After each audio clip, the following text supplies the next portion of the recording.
देखो हमारे पास में 7 तरह की फिजिकल यूनिट्स होती हैं। हम लोग को इनके सबके नाम पता होने चाहिए और एक बार कम से कम एक बार इन सब की डेफिनेशंस को ठीक तरीके से पढ़ा होना चाहिए। भले वो याद नहीं हो, रटे हुए नहीं हो, लेकिन एक बार पढ़ा हो और उन पे बेस्ड कोई क्वेश्चन आ जाए तो हम लोग उसका उसको अटेम्प्ट कर सकें। ठीक है। सप्लीमेंट्री यूनिट्स हमारे पास में दो होती है, प्लेन एंगल और सॉलिड एंगल। ठीक है। तो इसमें से प्लेन एंगल हमारे लिए इंपॉर्टेंट है, theta is equal to L upon R होता है ना। प्लेन एंगल को हम लोग किस में मेजर करते हैं? रेडियस में। ये इसलिए इंपॉर्टेंट है क्योंकि सर्किल वगैरह वाले क्वेश्चंस में कभी जरूरत पड़े तो हम लोग इसको यूज कर सकते हैं ना। इसमें क्या होता है कि अपने पास में कोई सर्किल है जिसकी रेडियस कितनी है? आर है। यहाँ पे कोई आर्क है, ठीक है, और उसकी लेंथ कितनी है? एल है। ठीक, ये आर्क के एंड पॉइंट्स है, ये वाला और ये वाला, इन्हें सेंटर पर, सर्किल के सेंटर पर थीटा एंगल बना रखा है।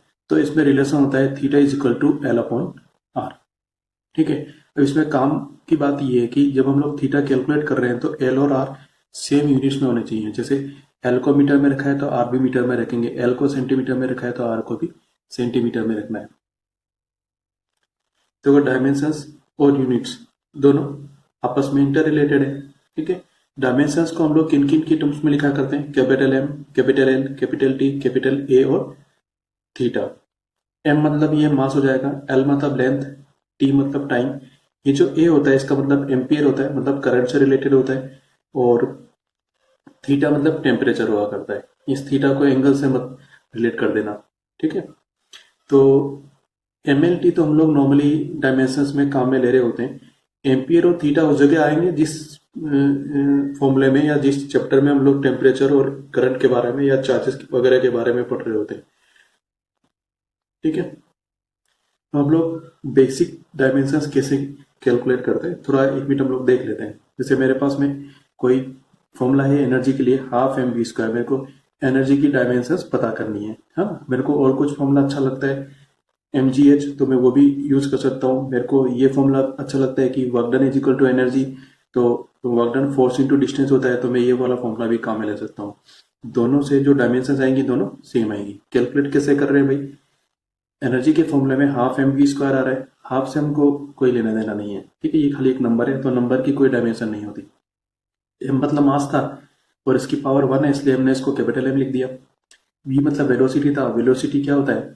मीटर पर सेकेंड, इसलिए हमने उसको एल डिवाइडेड बाई टी लिख दिया। और क्योंकि इसकी पावर 2 है इसलिए यहाँ पर पावर 2 लगा दी। अब मेरे को जो डायमेंशन लिखनी होती है वो इस तरीके से एक लाइन में लिखनी होती है। तो मैं इस टी को ऊपर लेके जाऊंगा, तो टी जो ऊपर जाएगा तो वो टी टू द पावर -1 हो जाएगा। ठीक है। अब यहाँ पर ब्रैकेट में कुछ लिखा हुआ है और उसकी पावर 2 है, तो ये 2 इन दोनों की पावर से मल्टीप्लाई होगा, तो यहाँ पर हो जाएगा एल स्क्वायर और यहाँ पे कितना हो जाएगा? T to the power -2।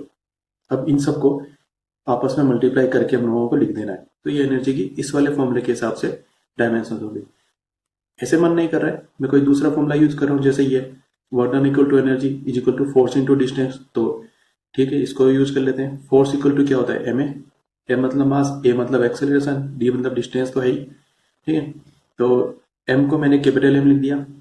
Acceleration कितना होता है? मीटर पर सेकंड स्क्वायर, तो मीटर मीन्स एल और पर सेकंड स्क्वायर मतलब अपॉन में टी स्क्वायर आ जाएगा। ये डिस्टेंस है तो डिस्टेंस को हम लोगों ने एल से लिख दिया। अब इसमें भी इस टी स्क्वायर को ऊपर लेके जाना है, तो ये कितना हो जाएगा? टी टू दी पावर -2, और ये एल और ये एल मल्टीप्लाई होकर कितना हो जाएगा? L square. इन दोनों को मल्टीप्लाई करेंगे तो M to the power 1, L to the power 2, T to the power -2 दोनों सेम आए। तो इस तरीके से जब हम लोग डायमेंशंस कैलकुलेट करें तो घबराना नहीं है, हम लोग कोई भी फॉर्मूला काम में ले सकते हैं। बस ये है कि फॉर्मूले में जो यूनिट्स हैं, जो टर्म्स है, उसका प्रॉपर यूटिलाइजेशन तुम लोग को आना चाहिए। ठीक है, किसमें पर यूनिट टाइम बोल रखा है टर्म्स को, किसमें पर यूनिट एरिया बोल रखा है, इस चीज का बहुत अच्छी तरीके से नॉलेज होना चाहिए। वो याद है तो क्वेश्चंस के करेक्ट होने के चांस ज्यादा है, और ऐसा नहीं बन रहा है तो ऐसा कोई फॉर्मूला याद करने की कोशिश करो जो सिंपल हो। जब हमारे पास में मान लो कोई इक्वेशन लिख के दी हुई है, A equal to B plus C minus D plus E upon F plus G H. ठीक है। तो डायमेंशंस के हिसाब से जब हम लोग इसमें बात करते हैं तो इसका मतलब ये होता है कि एलएचएस में जितनी भी टर्म्स है उन सब की डायमेंशंस आरएचएस में सभी टर्म्स की डायमेंशंस की इक्वल होनी चाहिए। ठीक है। जब प्लस माइनस होके टर्म्स आ रही होती हैं तो हर टर्म की डायमेंशन सेम होनी चाहिए। जैसे ए की डायमेंशन बी की डायमेंशन की इक्वल होगी, फिर प्लस होके आ रहा है यानी कि इसकी डायमेंशन सी की डायमेंशन की इक्वल होगी, फिर माइनस होके आ रहा है यानी कि इसकी डायमेंशन डी की डायमेंशन के इक्वल होगी, फिर प्लस होके आ रहा है, लेकिन अब की बार दो टर्म्स या दो चीजें डिवाइड होके आ रही है, तो हम लोग बोलेंगे ई डिवाइडेड बाई एफ, इसकी कंप्लीट डायमेंशन डी के इक्वल होनी चाहिए, ठीक है। प्लस जी एच, यहाँ पे दो चीजें मल्टीप्लाई होकर आ रखी है, तो इसकी कंप्लीट डायमेंशन डी की डायमेंशन के या ए की डायमेंशन के इक्वल होनी चाहिए, ठीक है। ये कुछ स्टैंडर्ड क्वेश्चन है हमारा। v equal to A plus B into T plus C divided by D minus T, जहाँ पर टी क्या है, टाइम है, और v मतलब है वेलोसिटी। हम लोगों को ए बी सी और डी इनकी डायमेंशन निकालनी है।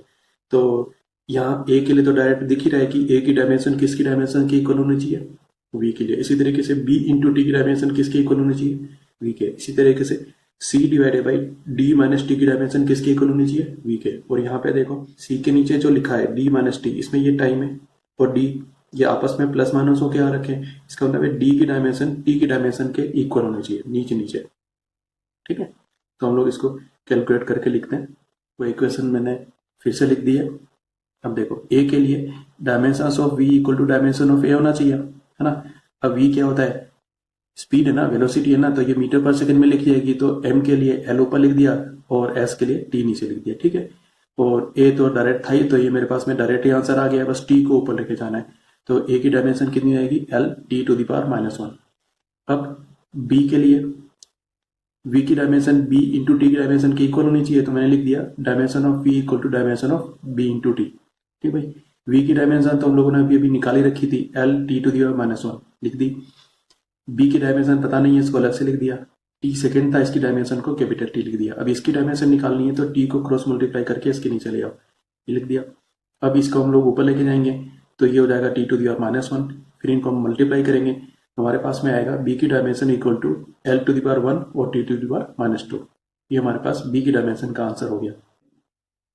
नेक्स्ट हम लोग d माइनस टी को यूज कर लेते हैं d की डायमेंशन निकालने के लिए, है ना, क्योंकि ये दोनों नीचे ये दोनों टर्म्स सेपरेट होके आ रहे हैं, तो d की dimension should be equal to t की डायमेंशन। तो यहाँ पर हम लोगों ने इसीलिए लिखा है dimension of d equal to dimension of t। t की डायमेंशन कितनी होगी, t होगी, कैपिटल T, क्योंकि जो टाइम था।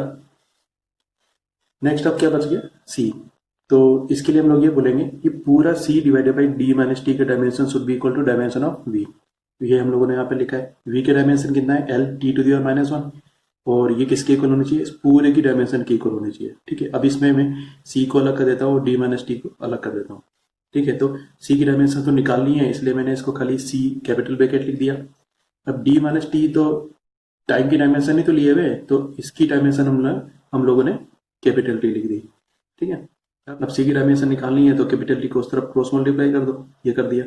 अब ये सब मल्टीप्लाई होंगे, तो हमारे पास में c की डायमेंशन कितनी आएगी, c is equal to l, क्योंकि यहाँ पे t टू द पावर -1 और t टू द पावर 1 ये तो कैंसिल हो जाएंगे। अब देखो हमारे पास में कुछ फिजिकल क्वांटिटीज है, मैंने कुछ क्वांटिटीज को एनलिस्ट किया है, और हम लोग को जितनी कोशिश करनी है, इसमें जितने भी फॉर्मूले हैं उन सब फॉर्मूलों को रट लेना है, ठीक भाई। इसमें कोई नाराजगी वाली बात नहीं है। इनमें से 2-4 क्वेश्चन तो आ ही जाएंगे, भले ही वो डायमेंशन से रिलेटेड नहीं है, किसी और तरीके से न्यूमेरिकल पॉइंट ऑफ व्यू से आ जाए, कुछ न्यूमेरिकल से आ जाए, है ना, ठीक है। तो ये सब इंपॉर्टेंट है हमारे लिए, इसको इतना हल्के में मत लो। वेलोसिटी कितना होता है भाई, डिस्टेंस डिवाइडेड बाई टाइम, तो v इज इक्वल टू कितना हो गया, डी बाई टी। एक्सेलरेशन कितना होता है, change in velocity divided by time, या फिर वेलोसिटी डिवाइडेड बाई टाइम बोल दो। फोर्स कितना होता है, F equal to ma। Work कितना होता है, फोर्स इंटू डिस्टेंस। पावर कितना होता है, work divided by time. Density कितना होता है, mass divided by volume.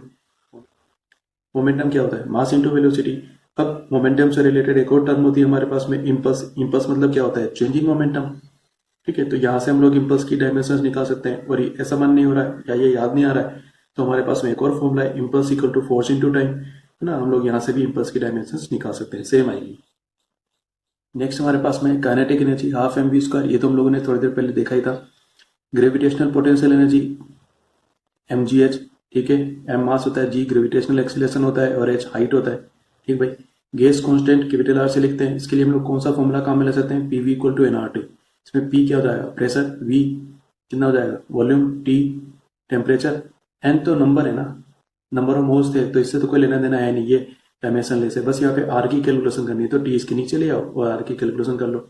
Planck's constant h small S से लिखते हैं, energy equal to h nu, nu मतलब क्या होता है फ्रीक्वेंसी, फ्रीक्वेंसी क्यों नहीं लिखो उसको क्रॉस मल्टीप्लाई करके नीचे ले आओ, velocity gradient change in velocity divided by distance, coefficient of viscosity ईटा से लिखते हैं, ये क्या होता है फोर्स, ठीक है, ये क्या होता है एरिया, ये क्या है चेंज इन वेलोसिटी, ये क्या है time, pressure equal to force divided by area होता है, ठीक है। टॉर्क निकालने के लिए हम लोग RF फॉर्मूला यूज कर लेते हैं, वैसे vector tau equal to vector R cross vector F होता है, लेकिन जब हम लोग डायमेंशंस कैलकुलेट कर रहे हैं तो हम लोगों को इस वेक्टर से कोई मतलब नहीं है, क्योंकि लिखेंगे तो भी RF साइन थीटा आएगा और साइन थीटा डायमेंशन लेस होता है, इसलिए हम लोगों ने यहाँ पे डायरेक्ट लिखा है torque equal to RF।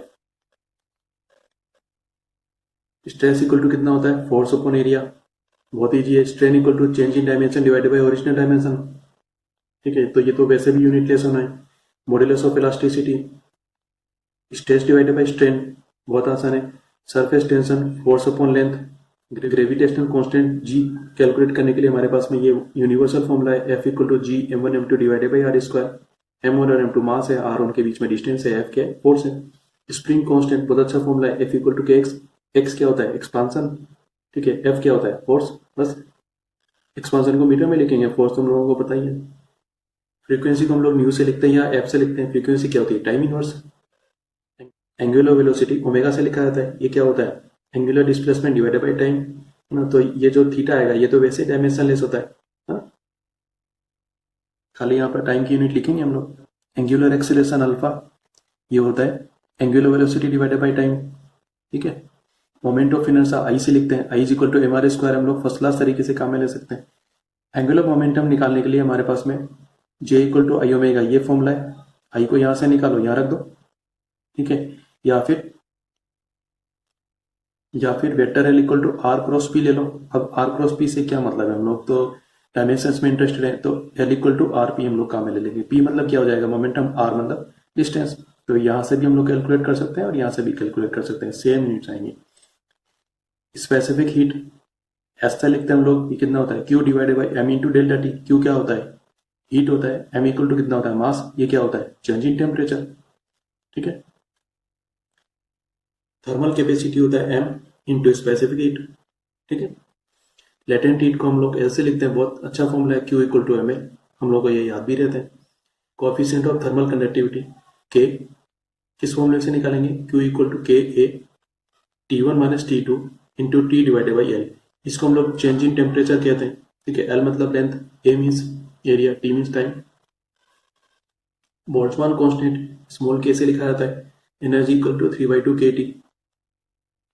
Time constant ये हम लोग थोड़ा से कंफ्यूज हो आते हैं, तो इनको थोड़ा हम रटी लो, ज़्यादा अच्छा है, एल अपॉन आर होता है और आर सी होता है, तो टाइम कांस्टेंट की यूनिट क्या होती है टाइम की यूनिट के इक्वल होती है।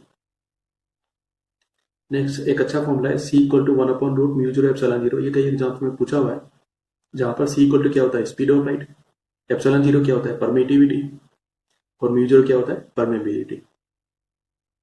स्टीफन्स कांस्टेंट सिग्मा से लिखते हैं, E equal to sigma T to the power 4, T means temperature, ठीक है, लेकिन ये जो ई होता है ये खाली एनर्जी नहीं होता, ये एनर्जी पर सेकेंड पर यूनिट एरिया होता है, यहाँ पर ये ध्यान रखने वाली बात है। नेक्स्ट है एंट्रोपी, इसको हम लोग एस से लिखते हैं, ये होता है change in heat divided by temperature.